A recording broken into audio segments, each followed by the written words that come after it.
let's talk about the key things a couple can think about when choosing their wedding photographer.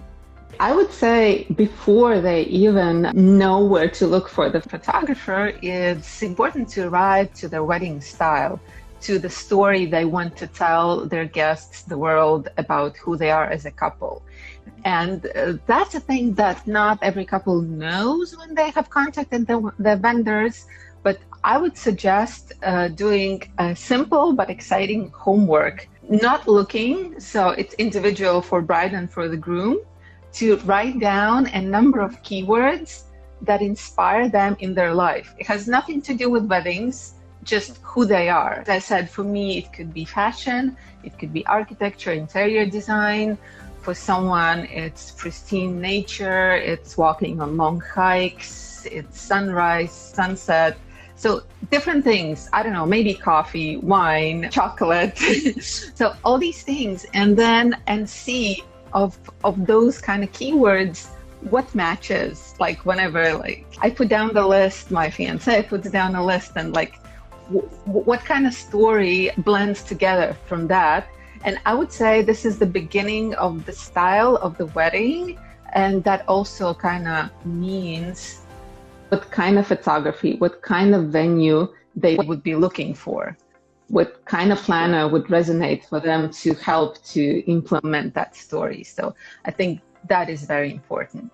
Then there are probably two ways to go further. It's word of mouth of someone whom you know, who got married, who can recommend a photographer, who had very good experience. And I would say that if someone had a good experience, it doesn't mean that photographer is good for another person, another couple. So it's important to understand what are their priorities and what they like and what they can feel themselves in. Like if they're looking at my photos, for example, can they feel themselves in those photos? Because I like a lot of things. I like boho weddings, but I would never imagine myself in that kind of style and environment. But doesn't mean I don't like that. And it could be a really fun and beautiful wedding, for example. Word of mouth, planner recommendations, those are really great because planner goes in-depth understanding what couple really needs, helping them to hone that style. So that homework could be also with the planner, and planners have their own, ways of determining what's fit for the couple. And and then definitely full galleries. I will not ever get tired of saying that. Instagram and website portfolio does not give you a full impression. Never, ever. These are my favorite images that I curate. And of course, wedding is not only beautiful portraits or details. It's people, it's interactions, it's dancing, it's a lot of time with guests. And many times for privacy reasons, we don't put those kind of photos on the grid, and also that, curation of the feed, of the portfolio. And that's why I heavily recommend looking one or two galleries at least. If the couple feels inspired, then maybe more. Because sometimes planners would present different photographers, and I always send a few galleries, like if they're inquiring with me, but not always those galleries are viewed. So I'm just saying, for the couple, it's important to base off that decision when you see entire scope of what to expect, and not just, a few photos that inspire you. In addition to that, if a couple felt that this resonates to them, they could see themselves in that environment and that feel, please give on the live call with your potential photographer. And I would say any photographer would be happy to accommodate that introductory call, and it's not binding in any way. So if they feel the photographer is not right for them, that's great. I mean, they understood that, on that day, you have to have a person that you really vibe with, because it is probably the person who spends most of the time on the wedding day, and even more than a wedding planner. So you have to be on the same wave, on the same vibe. And that's important. And you generally get that from a live conversation. I would add that I really appreciate what you do as making an extra step towards your clients, organizing these lives, because not only it's useful information, but you get them to listen to people in a live way. And I know how much work that takes to, to do all that and then to put together all those beautiful videos. And that's a lot of, commitment. And you keep doing that. And that really inspires.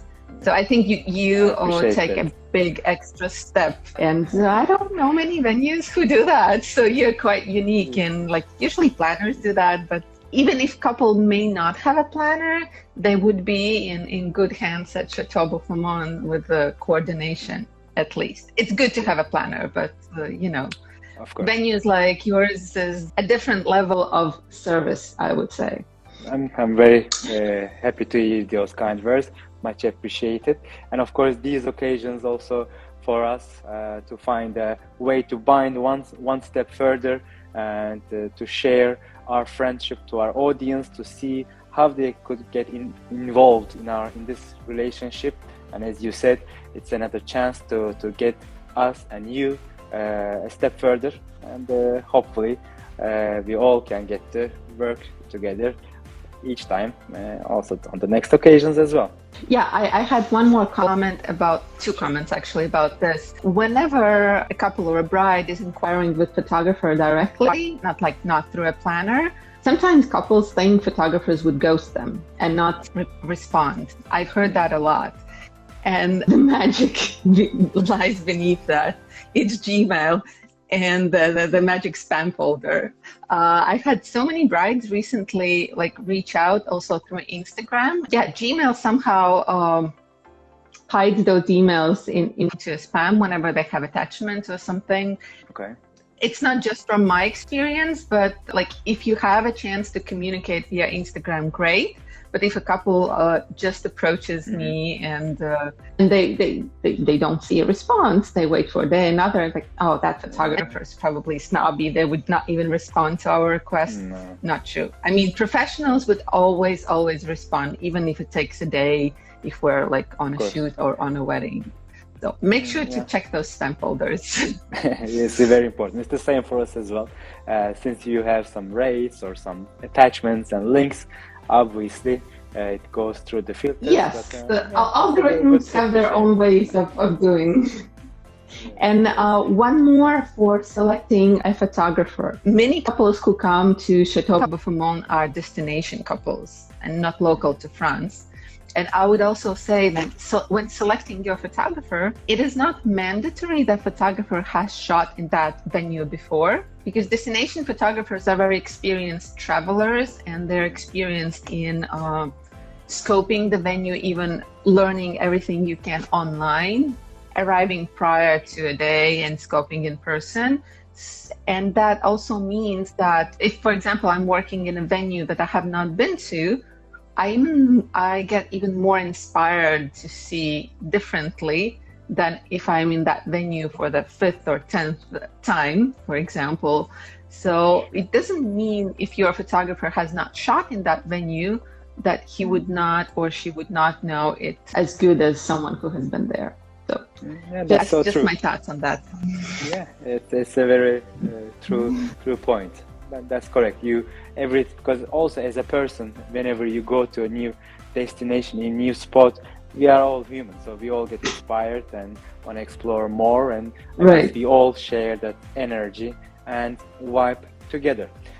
So let's say the couple has chosen you, they made the right choice, and what advice would you give them ahead of the wedding in terms of preparing for their photos? And is there anything they can do to make sure they get the best photos on the day? To get the best photos, they need to understand what they want. And that's not such an easy part. Understanding their priorities and discussing them with the photographer is a very essential point on getting to a destination of beautiful images. And usually when I talk to my couples at the first consultation, they don't know that well, usually. But it is not, and then my question is not what kind of photography are you expecting, but what are your priorities for the day? Because for some, it is really time and experience with guests. For some brides, it's really essential to get a host of portraits in that gorgeous location. I mean, I could shoot days in Château Bouffémont and still not cover everything it offers. So for some, it's really gourmet food that France is famous for.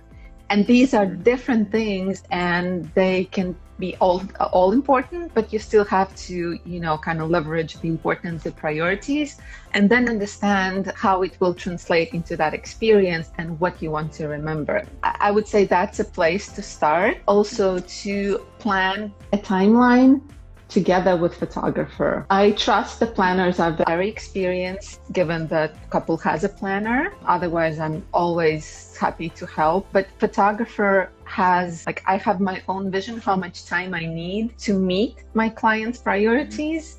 And that might be different. And it's so great to communicate that along the way. I'm happy not to, receive a final timeline a day before the wedding. Of course, I will work with it, of course, but it's, preparing is a great result always. Of course. Than just going spontaneous. Another tip for great photos is allowing enough time. I'm sure you've heard that before from other photographers too, but it's a common thing in weddings. That day flies by so fast. And sometimes thinking of, the coverage of a photographer, and I've seen timelines being squeezed to have photographer for, 6 hours, but that's so little to cover everything. And again, coming back to priorities, if photography is a big priority to you or to the couple, consider having photographer for an entire day. You're not being rushed, not through getting ready, because sometimes girls need more time than it's even planned on the timeline. Little things happen along the way, and getting into a dress may take much longer than you anticipate. I've had brides even for the whole process taking up to an hour. And groom's preparation can be so much fun. Generally, allocate about half an hour for the groom, more for the bride. I can spend up to 3 hours with the bride easily. Not just the bride, but bridesmaids. It's nice to incorporate the two sides of the photos into the whole story. Right, of course. Much more. And that nobody feels left out, nobody feels too rushed. So I always suggest allowing slightly more time. Like if you feel that half an hour would be enough, plan 40 minutes. Like have that 10 minutes extra. And like through the day, if something is late, so it does not destroy the entire timeline, because being 10 minutes late there, 10 minutes late there, it can push the dinner too late, and chefs are never happy if their gourmet food has to wait. But not just that. I mean, it affects quality of food. So if you're supposed to sit down at 8 p.m. at the dinner table, you better do that, because food would be ready for that time. It's just, I would say that comprehensive wedding day coverage really should start at least with 10 hours. And sometimes it runs into 12 or 14 easily, with great parties going into the night. And we see also many wedding stories that don't really cover into the party itself, where actually everyone, even the bride, finally they lose themselves, and those intimate and most outgoing moments, we get the best frames also. Exactly, and this is the time when they totally forget about the camera. They're just having fun, and to capture all of that, I really love the dancing part. I know many photographers stay for 15 minutes, half an hour into dancing. If possible, I stay longer. It really depends on all the factors, but yes, a lot of fun can happen during those times. Mood board creating is a big thing. Yes, the brides are on Pinterest these days. They create beautiful mood boards for their wedding. That's absolutely great.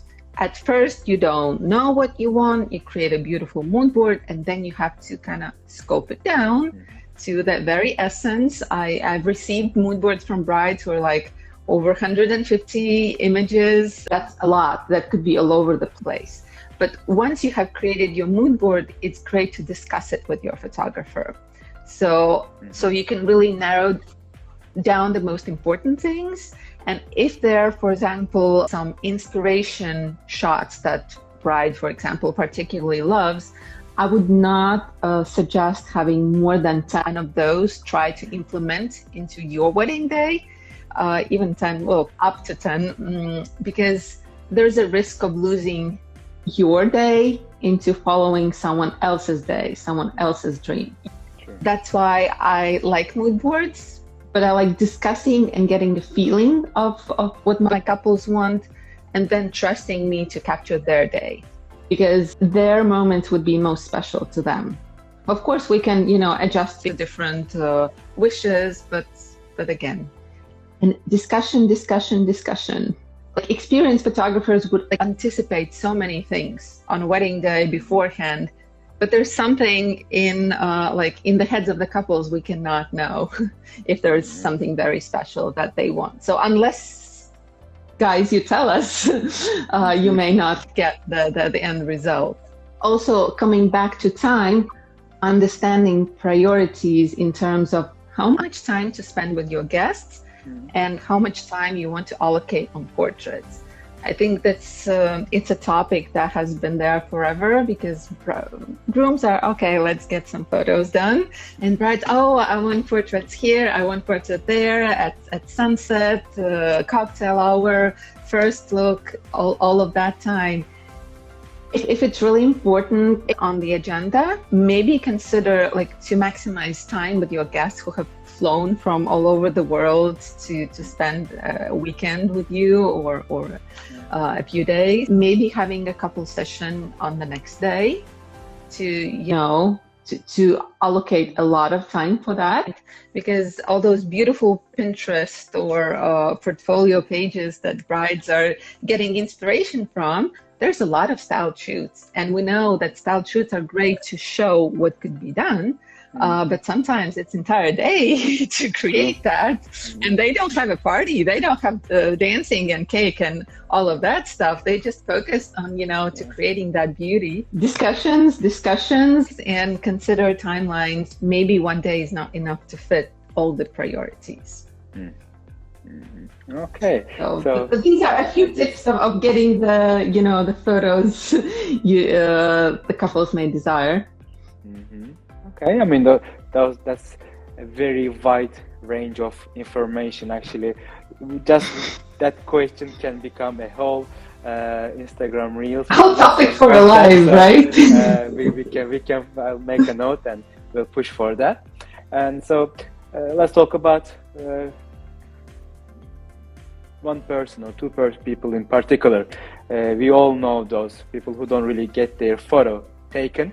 And of course, speaking with you already answers somehow my questions, but you tell me, how do you take the stress out of the experience?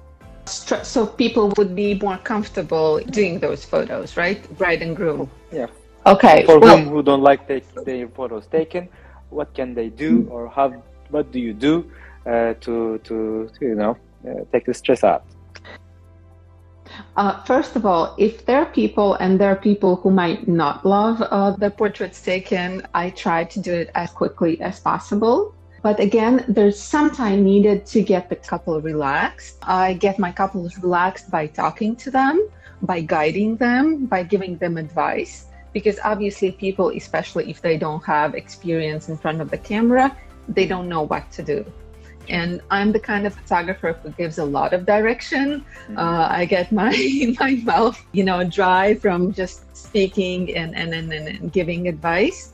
So trusting me as a professional to do my job, I'll get out some silly jokes, and I'm not a good joker, but they would laugh just at me for trying to do a silly joke. And exactly your reaction, you smiled.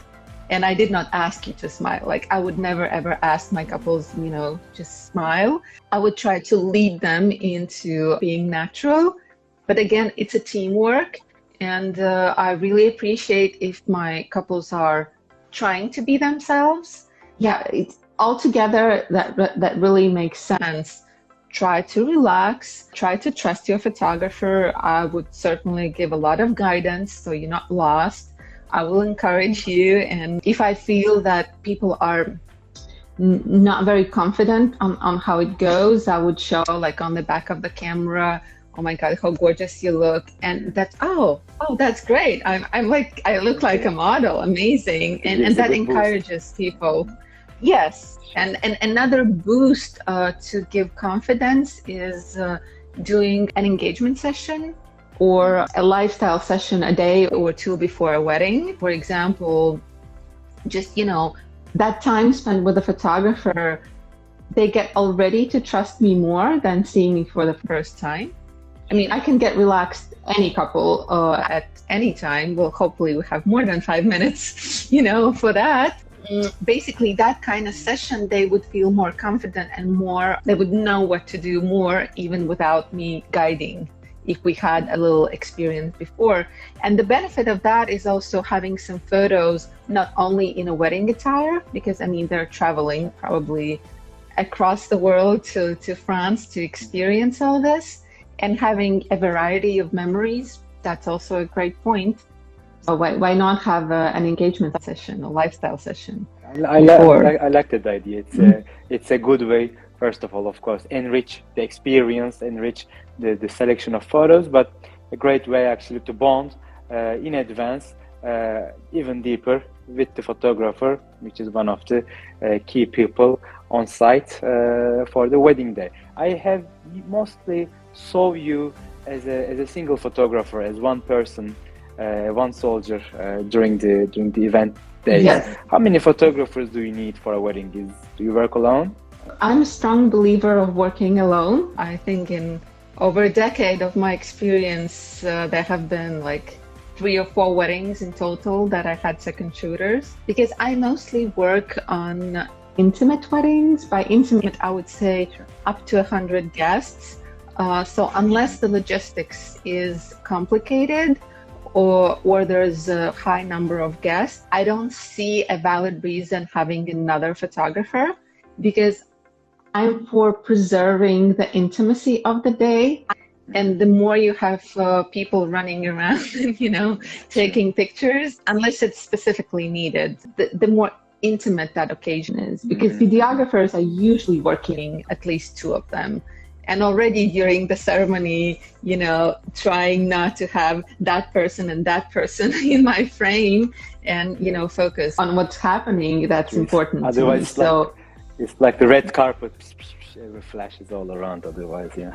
Yes, and some people would feel intimidated that there's too much in their face. So if the couple haven't reviewed a full gallery, feels everything is covered, and I believe I'm very good at covering everything.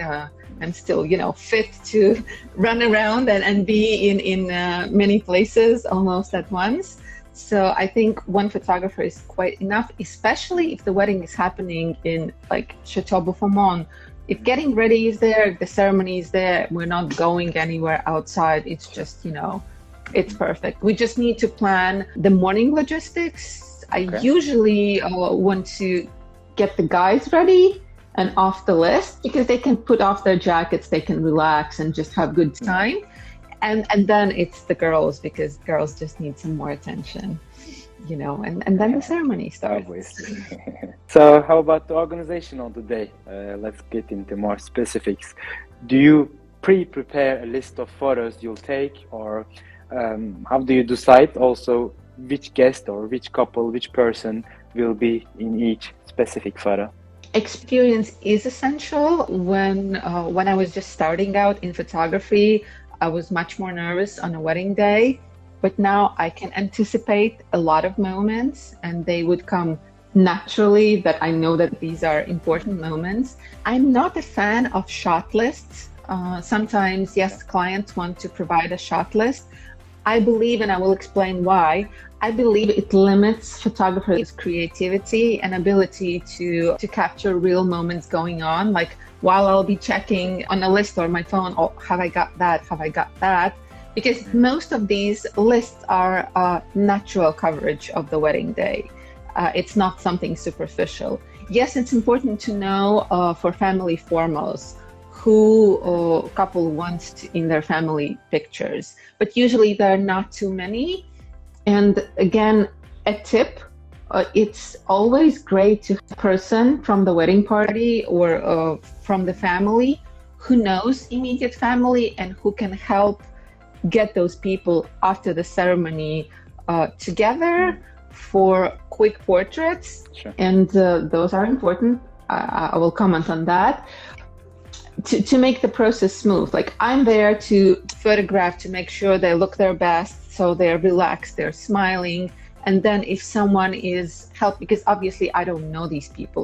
Even if I'm giving names, it will take time, to please grandma and mom and sister and uncle, please come for this photo. If someone is helping with that, someone who knows them, the process is so much smoother. If there are not too many of those family photos, it's great to inform the family that after the ceremony, we'll take those portraits. It is the best time because then ladies have their lipsticks on, they have not have cocktails and drinks and snacks, they look their best, more presentable for the photos. And then no one is forgotten, no one has gone to the bathroom, so everyone is still there. And these portraits, although on a wedding day, it's less creative part and the couple just has to stand there for 15, 20 minutes, just looking great, maybe getting cramps from smiling. But these are the people who are probably the most important to them on this day. And after some years, they may not be with them anymore. Sure. And they have these photos. Yeah. So, and this is for the parents to put on a mantle in a frame, even like small frame. These are the photos that I feel that are quite important.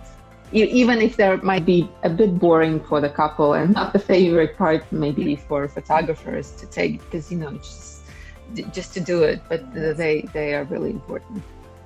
And having been in the industry long enough, like I know. I know those, that like people pass away and then it's the wedding photo that they have with them. And that's especially with grandmas. That's sentimental. Yeah. If these are like the hero shots or the couple shots that are getting attention and they might be the ones why photographers selected, then those family photos and those candid moments and those party shots in the long run are the ones that are most important.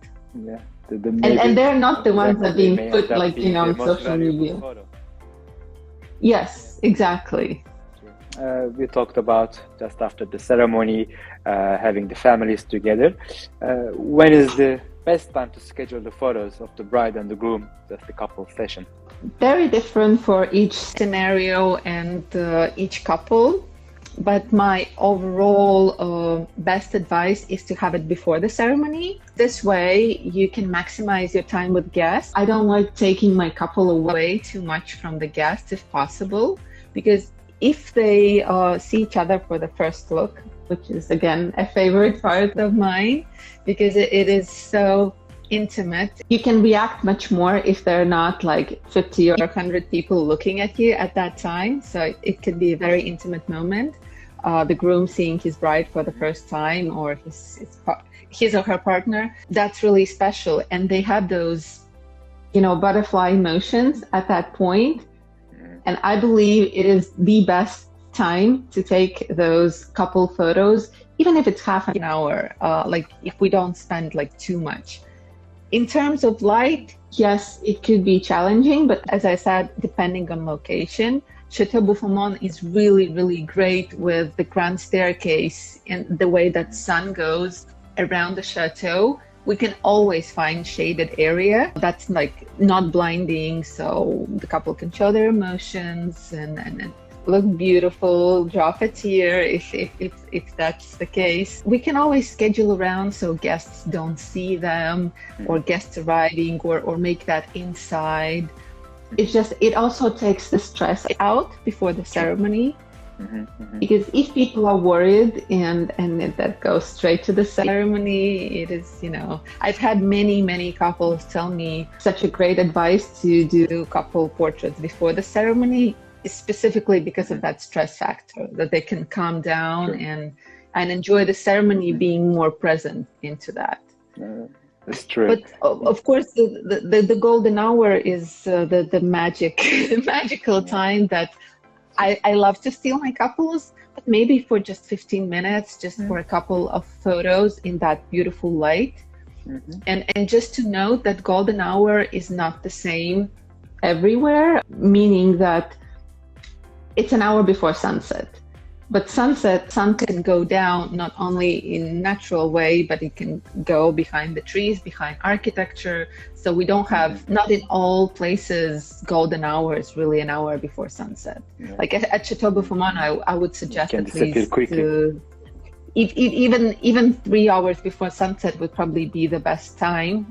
So we have that sun through the last sun through the trees. By the sea it would set much later, but so it depends on location. True, good to note for us as well. Perfect. So in terms of organization, is there anything couples can factor in to make your job easier on the day?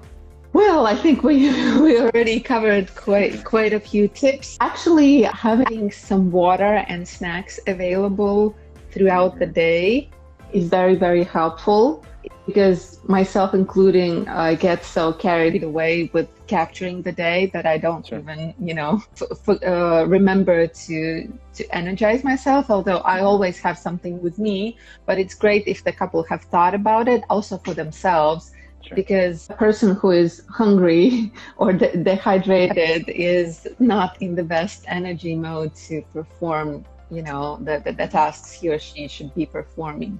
Again, planning enough time for everything that's essential.